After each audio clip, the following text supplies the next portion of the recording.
What is going on, guys? Welcome back to the channel. So I gotta admit, a series I have been doing on a bunch of different games, specifically like the older ones, which is going to have to do along the lines of why don't they make games like this anymore? And one game I had to include in this, dude, without a doubt in my mind after playing it, was Driver San Francisco. And to be honest, I feel like this entire statement really can go back and forth with like older games a lot, but I really do think Driver San Francisco, man, like this game was so dang special in so many ways, and I feel like so many people probably loved it, and this is probably also why I see so many people still talking about the series even 15 years after this game came out. So with me playing Driver San Francisco, this is going to be my first time ever playing this game. Literally, guys, never playing it ever in the past at all. Not even kidding. And to be honest, I didn't even really know that this game even existed back then. So here we are 15 years later playing one of these games. Now, it sounds kind of insane realizing like how this game is older. When you do play this, you're like, well, if this game released now, it could probably do very well, which funny part, it would probably do really good compared to how a lot of the newer games are. But it kind of shows you that if they were to release some of these older games, it is probably going to tell you that they don't make games like these anymore if a lot of players are still looking for how these games were designed. There are so many things about Driver San Francisco that I loved, and I gotta admit, I could probably go on and ramble about it in a separate video, which honestly, I might even do that. But with this game, though, guys, there's going to be so many different things, whether you want to run from police or something like that, or even be a cop. And funny part is, you can also buy the cop cars and drive those around, which I think is pretty dope. But you are going to have some really fun police engagements in this game, which I gotta admit kind of makes me wonder about the crew and stuff like that, how they did end up having the police like this, at least in the older games, and somehow in the new crew games, the police are not as good, or honestly, like the Chase Squad and all those are terrible, so it kind of makes me think about that. This game for me, though, is going to be on par in ways with Need for Speed with how, like, the police act and stuff, which I gotta admit is going to be a good thing. Like, a lot of people are probably like, well, what do you mean, dude? I mean, Need for Speed is going to have different police, which is true, but these cops are going to be aggressive. It's going to be fun. And on top of that, again, you don't have to use a police car. Sometimes you have to use like a faster car or something. Other times you are going to be a cop and stuff like that. And if you want to be one, or you cannot be a cop, it kind of depends on what that mission is. On the other side of that, guys, we are then going to have the main story campaign, which I'll talk about this a tad more in the other video I do have planned out for this game there.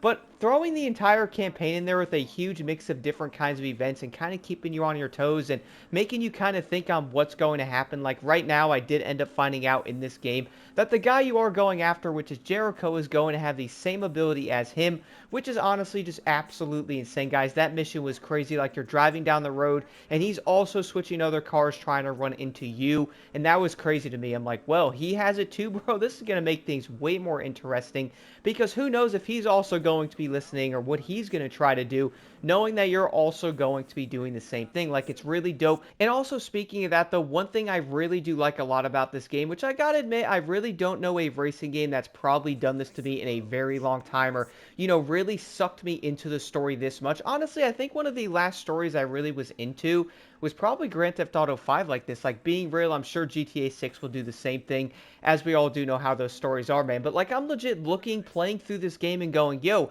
I wonder what's going to happen next, or I wonder what I'm going to have to do to find the next part of this mission, or, you know, what will connect me to the next part that will solve other things and stuff like that. Whether you're going to be driving a semi-truck that's going to have to be above 60 miles an hour, that way it's not going to pretty much turn into like a bomb or something. Then you have to get a vehicle and come defuse it. One of the other missions I did end up doing that was really cool was you pretty much had to like go after the semi-trucks on the road and stuff like that, and then defuse the bombs that were under them. That was going to be a really cool mission as well. Like, you pretty much had to get a car or something, or spawn to a vehicle nearby, drive under the semi-truck, and then pretty much defuse the bomb.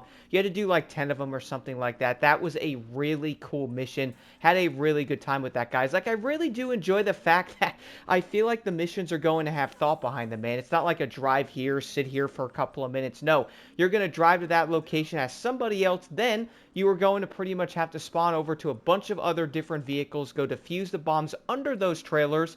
That way everything is not going to get blown up. Like, it really is going to send you on like a wild goose chase in a way, but in also a really fun way, because you're going around the map, you're figuring out like, okay, well, I got to use this car, I got to use that one, this one's probably better for this, or, you know, the game's making you think in a way, man. It's not going to be like a brainless type of thing, where I would say people might not be the biggest fan of that in newer games nowadays, how they kind of just hold your hand, or they're not really like, okay, well, go do this and figure that out, or it's not going to be like, here's a car for you to go do this part.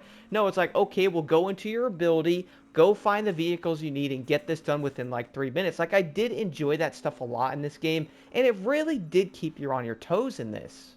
And you know what, though? Speaking of a unique feature in a game, guys, one of my favorite things about Driver and how the missions are designed and different things about this game is simply down to the driver ability of being able to switch to different cars and do different things on the fly and that quick. It is so dang interesting. Like, in the background, you guys are going to see a mission where I had to destroy these trucks, and the easiest way to do it, well, that was pretty much to switch to oncoming traffic as much as you possibly can, and then head into the trucks. Now, one thing I did find interesting about this is you might switch to a car, and it might be like I don't know, maybe a couple, or maybe you're dropping somebody off, and then all of a sudden you run that vehicle into like a truck or something like that, which is interesting, and then you're going to leave it, head to another one, and smash that head on into a truck. So, yeah, that's kind of interesting. But it's very cool how you could pretty much switch to anything around the map, though.